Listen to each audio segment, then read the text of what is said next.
सभी सनातन धर्मियों को सादर जय श्री कृष्ण।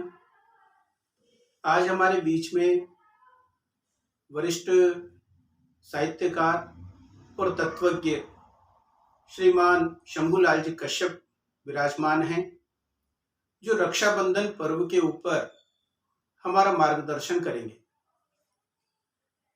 श्री कश्यप जी का हार्दिक अभिनंदन हमारे इस चैनल पर। जय श्री कृष्ण। तो गुरुजी, मैं आपसे ये पूछना चाहता हूँ कि रक्षाबंधन पर्व को मूलतः सनातन धर्म में भाई बहन के त्योहार के रूप में माना जाता है। तो इसका पौराणिक स्वरूप और वैदिक स्वरूप, दो स्वरूपों में हम इसको देखते हैं। तो इसके पौराणिक स्वरूप पर आप प्रकाश डालें कि क्या इसका पौराणिक स्वरूप है। आपने मुझे अवसर दिया, बहुत बहुत साधुवाद।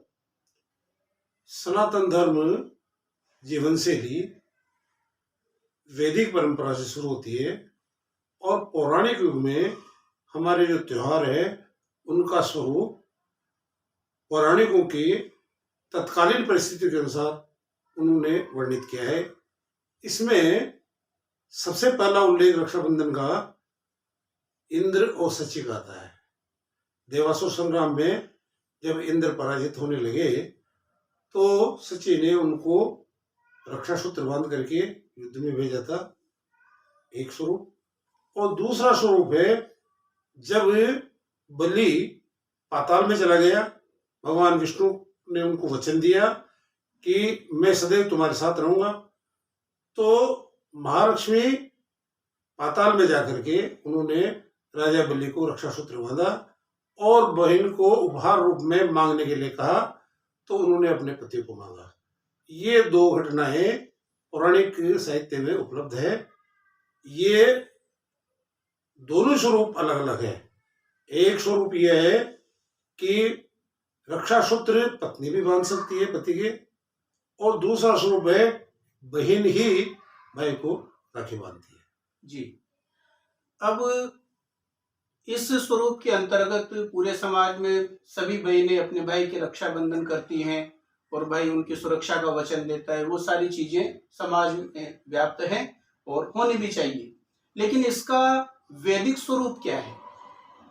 देखिए, हम जैसा कि मैंने पहले कहा, हमारी हिंदू सनातन जीवन शैली वैदिक जीव शिक्षा आधारित है। तो हमारा जो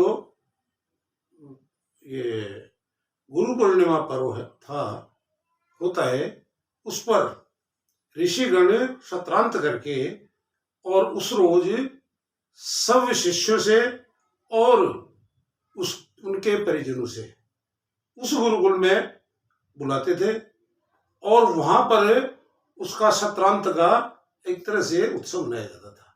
उसके अंतर्गत वो ऋषि पूजन होता था, वो बाद में प्रकारांतर में व्यास पूजन और गुरु पूजन के रूप में प्रचलित हो गया।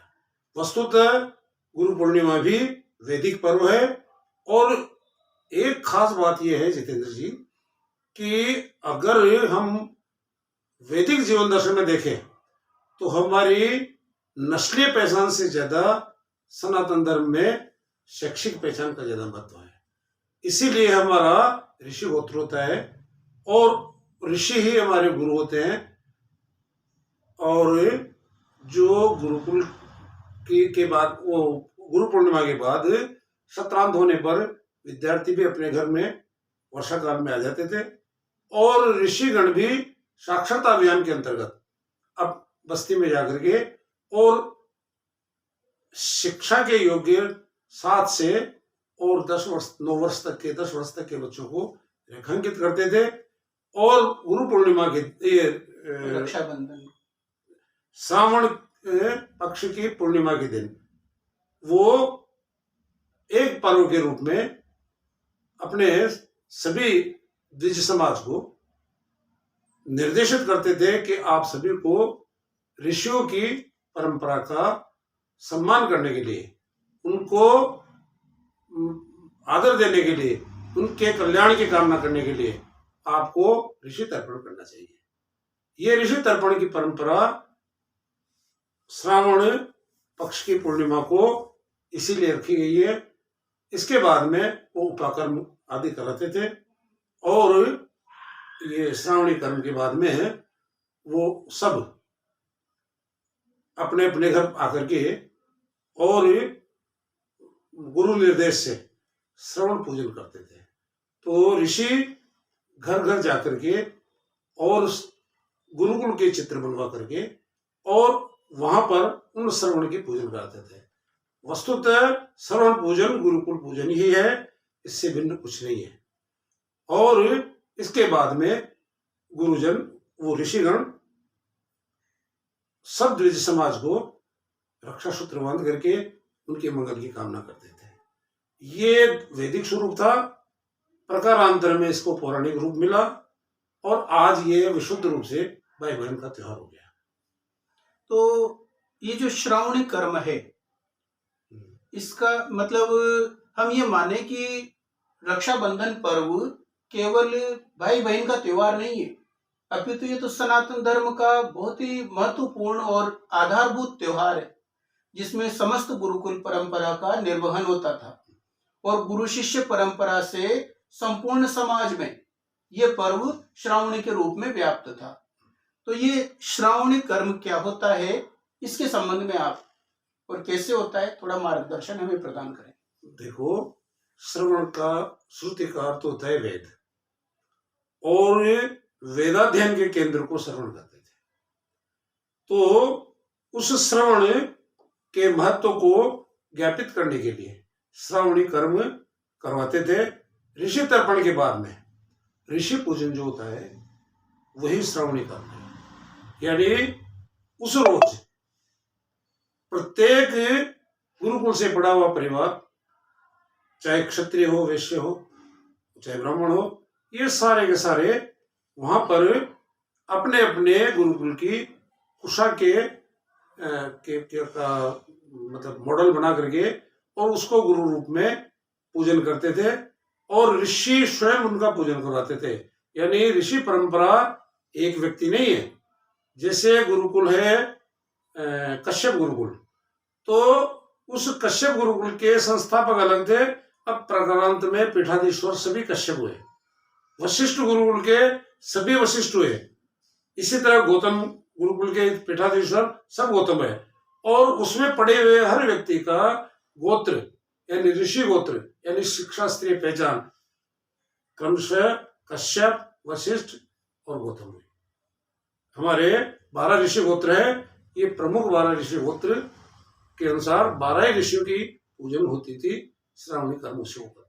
तो श्रावणी कर्म के अंतर्गत देव तर्पण, पितृ तर्पण और ऋषि तर्पण आदि क्रियाएं हो करके और ऋषि पूजन का एक कार्य होता था और साथ ही साथ जो उपाकर्म है वो संपन्न किया जाता था, जिसमें वेदों का अध्ययन प्रारंभ करना, वेदों का पूजन आदि वो सब कार्य सम्मिलित थे। लेकिन इसके साथ ही एक परंपरा और है जो महिलाओं के द्वारा संपादित की जाती है, जिसमें महिलाएं अपने घर के द्वार पर श्रवण का एक चित्र बनाती हैं और उस चित्र की पूजा करती हैं।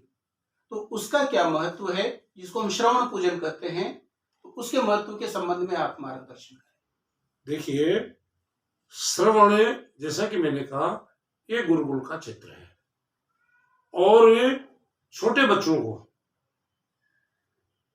मतलब माता ही प्रथम गुरु होती है और माता जब श्रवण का चित्र बना करके और बच्चे जहां से अच्छी तरह से देख सके उस चित्र को, उस जगह पर गेट पर लगाती थी, दरवाजे पर लगाती थी दोनों तरफ।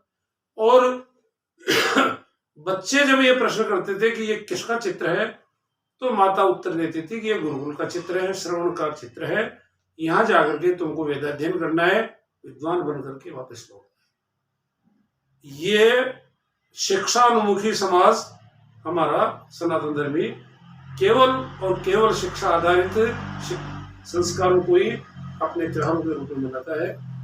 यही इस खास तौर से रक्षाबंधन पर्व का यही महत्व है। लेकिन गुरुजी आजकल एक क्या है कि एक चित्र बनता है।